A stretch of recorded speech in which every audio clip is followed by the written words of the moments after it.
Hello mga ka-cooking!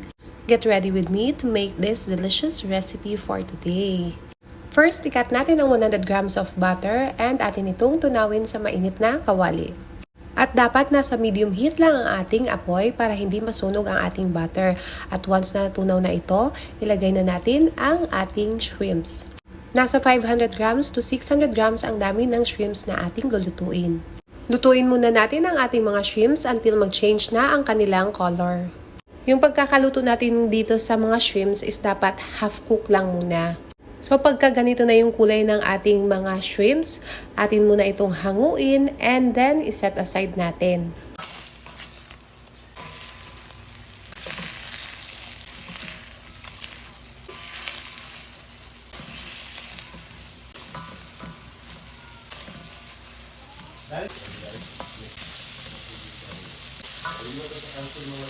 At kapag nahango na natin ang ating mga shrimps, i-add na natin yung kalahati ng ating butter.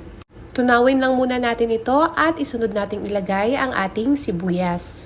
Igisa lang muna natin ang ating sibuyas until mag-translucent na yung color and then isunod na natin ilagay ang ating bawang.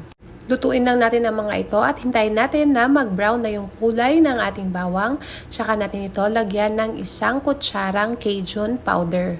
Pag wala po kayo nitong Cajun powder, pwede naman pong i-replace ng chili powder or chili flakes. Pagka chili flakes or chili powder po yung ilalagay ninyo, dapat nasa half teaspoon or 1 teaspoon lang po para hindi masyadong maanghang. Maglagay din tayo ng kalahating baso ng tubig. Mag-add din tayo ng 1 teaspoon na paminta. At 1 teaspoon na salt. At i-mix lang natin maigi ang lahat ng ating nilagay dito sa ating sauce. At syempre, huwag din natin kalimutan maglagay ng oyster sauce. 2 tablespoons or 1 sachet ng nabibili natin sa tindahan. At i-mix lang natin ito ng maigi dito sa ating sauce. At hintayin lang natin itong mag-reduce at medyo lumapot. Tsaka natin i-add ang ating mga shrimps na niluto kanina. At pagka ganito na yung consistency ng ating sauce, i-add na natin ang ating mga shrimps. I-mix lang natin ng maigi ang ating shrimps dito sa ating sauce para manuot talaga ang lasa nito sa ating mga shrimps. At lutuin lang natin ito for about 2 to 3 minutes.